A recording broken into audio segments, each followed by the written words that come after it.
Habari gani Mwanakeo TV, kama ni mara ya kwanza tafadhali subscribe na turn on notification.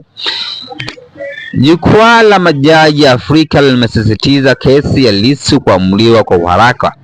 Jukwaa la majaji na wanasheria Afrika AJJF imetaka mahakama ya Tanzania kuharakisha mashauri ya jinai dhidi ya kiongozi wa upinzani Tundu Antipas Lissu, ikionya kuwa ucheleweshwaji wa kesi unaweza kudhoofisha imani ya umma kwa taasisi za haki.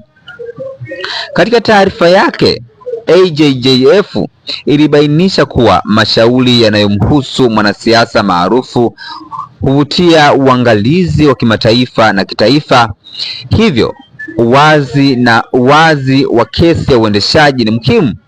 Jukwaa hilo lilionya kuwa haki ikicheleweshwa inaweza kuathiri amani ya umma kwa mahakama na mfumo wa mpana wa utoaji wa haki.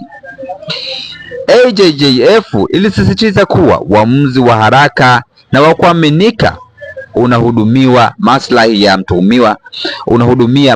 mtuhumiwa na ya serikali, huku ukilinda uthabiti wa demokrasia. Pia ilihimiza mahakama ya Tanzania kutekeleza wajibu wao wa kikatiba wa uhuru wa weledi kwa kuhakikisha mashauri yanaheshimu viwango vya haki vya usikilizaji na kuimarisha imani ya wananchi kwa watawala wa kikatiba. Hiyo ni taasisi ya kimataifa ya haki za binadamu ambayo inahusika na masuala mbalimbali ya utoaji haki ambayo inaitwa AJJF. Hii ni taasisi au jukwaa la majaji Afrika linalosisitiza kuhusu kesi ya Mheshimiwa Tundu Antipas Lissu kuamuliwa kwa uharaka na mahakama za Tanzania.